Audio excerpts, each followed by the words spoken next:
आज मैं थोड़े कजली तीज की व्रत कथा सुनाने जा रही हूँ। प्राचीन समय की बात है। एक गांव था जिसमें एक गरीब ब्राह्मण दंपति रहा करते थे। उनकी हालत बहुत दयनीय थी, इतनी दयनीय कि जैसे तैसे वह 2 वक्त का भोजन प्राप्त कर पाते थे।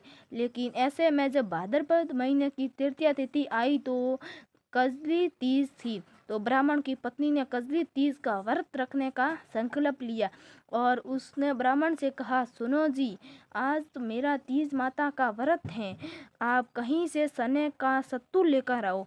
इस पर ब्राह्मण बोला, ओ भाग्यवान, देने के लिए पैसे कहाँ हैं? बिना पैसों के मैं सत्तू कहाँ से लाऊं?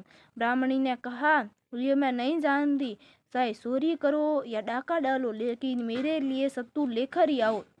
यह सुनकर ब्राह्मण बहुत परेशान हो गया कि आखिर बिना पैसों के सत्तू कहाँ से लाऊं। फिर रात का समय हुआ, ब्राह्मणी घर से निकल गया और एक साहूकार की दुकान पर पहुंचा। उसने देखा साहूकार के साथ साथ उसके नौकर सो रहे थे। वह चुपके से उनकी दुकान में घुस गया और सत्तू बनाने के लिए वहां पर चने की दाल, घी, शक्कर सब लेकर 1.25 किलो के बराबर तोल लिया। जब ब्राह्मण ये सब कर रहा था तो खटपट की आवाज़ सुनकर दुकान के नौकर जाग गए और शोर शोर चिल्लाने लगे। ऐसे में साहूकार की नींद खुल गई। उसने ब्राह्मण को देखा और उससे पकड़ लिया। साहूकार की रिश्वत में आए ब्राह्मण ने बहुत विनम्रता से कहा, ये साहूकार जी, मैं चोर नहीं हूँ, मेरी पत्नी ने कजली तीज का व्रत रखा है, मैं केवल 1.25 किलो सत्तू लेने आया था, लेकिन सत्तू ना मिलने पर सत्तू बनाने की 1.25 किलो सामग्री लेकर जा रहा था।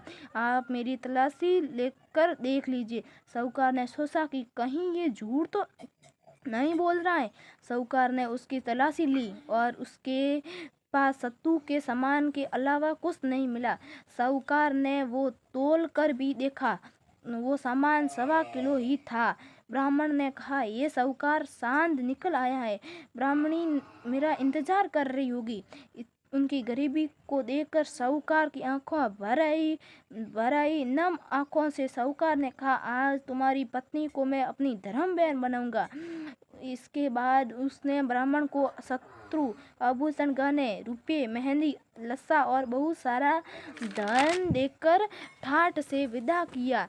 साहूकार की पत्नी ने कजली माता की पूजा की। इसके बाद ब्राह्मण दंपति पर कजली माता की कृपा हुई और उनके दिन फिर गए और अच्छे दिन आ गए।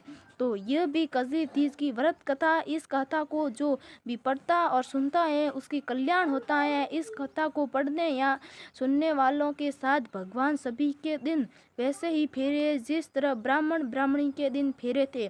कजली तीज का व्रत करने के लिए आप सुबह उठकर स्नान कर ले और स्वस्थ वस्त्रों का धारण करवे। इसके बाद तिथि विधान से व्रत करने का संकल्प ले। घर के इंसानों कोण या पूर्व उत्तर दिशा में एक चौकी पर हरे रंग का कपड़ा बिछाकर उस पर महादेव और माता पार्वती की मूर्ति या चित्र को स्थापित करें। पुष्प, फल, फूल, दीप, रोली, अक्षत से उनकी पूजा करें। कजरी तीज के दिन पूजा के दौरान माता पार्वती को श्रृंगार की सामग्री विशेष रूप से सजाए। विधि विधान से पूजा करने के बाद कजरी तीज की कथा पढ़े या सुने। पूजा के अंत में आरती करे और महादेव और माता पार्वती को प्रणाम करके घर की बड़ी महिलाओं का आशीर्वाद ले। कजली तीज का व्रत रात को चंद्र देवता के दर्शन के साथ उन्हें अर्घ्य देकर ही खोला जाता है। कजली माता की कृपा आप पर सभी पर बनी रहे। और ये थी आज की कजली माता की व्रत कथा। जय बोलिए कजली माता की जय हो।